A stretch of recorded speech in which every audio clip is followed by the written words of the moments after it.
Wilujeng sumping ka saung baraya. Hayu ngabring ka dari ye. Saungna baru banget buka minggu lalu nih. Diskon 10% sampai tanggal 13 April. Menu kokojo di sini pasti masakan khas Sundaan yang menggugah selera ya. Vibe saungnya dikelilingi balong dan taman rumput. Area saungna lega pisan, bisa buat rombongan nih. Pokoknya mah bikin betah wenya.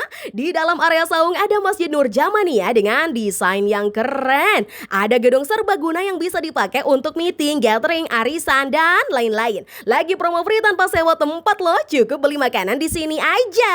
Oh iya, ada gedung buat wedding juga nih, bisa di booking, kapasitas sekitar 500 orang. Mantap segala ayah. Mimin spill menu-menu favorit di sini yuk. Ada gurame asam manis, gurame goreng disiram bumbu asam manis. Rasanya enak, perpaduannya pas dan nyegerin. Ada juga sate marangi, daging sapinya empuk, bumbu manis-manisnya meresap, disiram kecap cengeknya lebih mantap.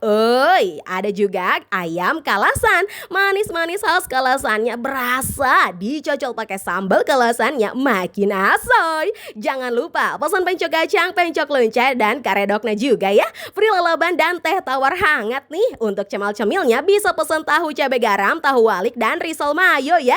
Nah, buat minumannya banyak pilihan loh, bisa disegerin pakai aneka jus buah, jus alpukat, dan jus stroberinya rekomen pisan. Menuna bener-bener nyunda pisan, werasana. Hayu nyaung ka saung baraya.